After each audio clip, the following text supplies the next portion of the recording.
New York City, but you can see overall this large nor'easter that's expected to take shape. A lot of rain embedded along the south end of that storm system, but look at all the snow that's flying across the Great Lakes, portions of Michigan this morning, and as they said, the reporter in that package said, over 1-2 feet of snow. You combine that with 60-mile-per-hour winds, so blizzard conditions. No doubt we'll have some flight cancellations there. So if you do have any sort of flights headed toward the Midwest or the Northeast today, tomorrow, make sure you check to see if those flights have been canceled or rescheduled.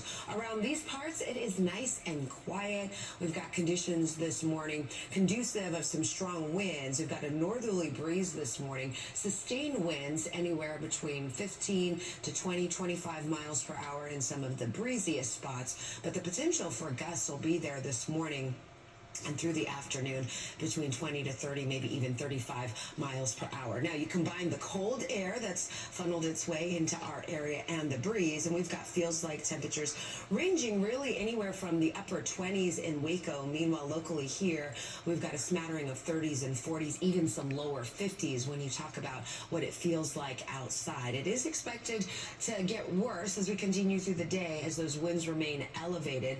Those winds gusting anywhere, as I mentioned, closer to 25 and 30 right now, a sustained breeze between 10 to 15, so not looking too bad. Beautiful live look over downtown, and you can see the palm trees kind of blowing there with some stronger winds down along the coastline.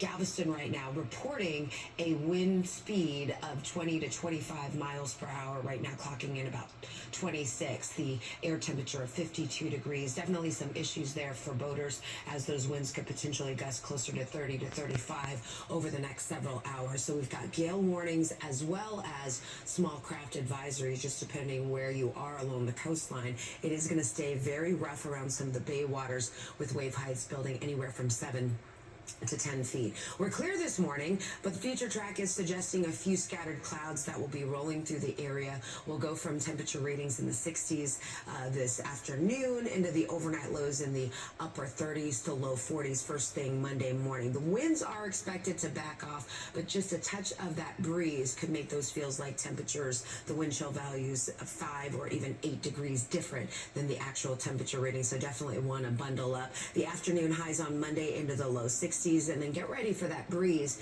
to begin shifting out of the Gulf, and that's going to allow temperatures to push closer to hitting 70 degrees on Tuesday afternoon. By Wednesday, we're back up into the low 80s, and when you combine the dry air and the breeze for today, we do have fire weather alerts, red flag or fire weather warnings out here toward South Texas and also portions of Louisiana, but the fire danger is still elevated locally here, where you definitely want to monitor any sort of burning that you are planning on doing. If you can, hold off on that until the humidity levels climb. So very low humidity levels on tap for today. We've got high to even a pocket of very high fire danger in and around San Jacinto County, portions of Liberty County under a moderate fire danger. And as far as any help in the days ahead for any sort of measurable rain, unfortunately, for the upcoming week, doesn't look like we've got any sort of high rain chances. We do have a weak front coming in late Thursday night into Friday, and what that means for us, there's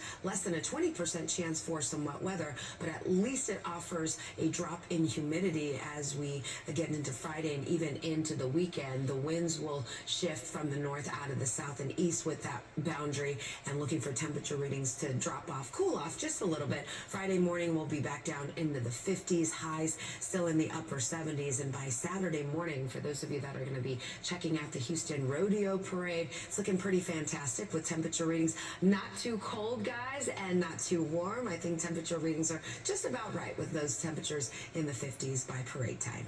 Hey, we'll take it. Thank you.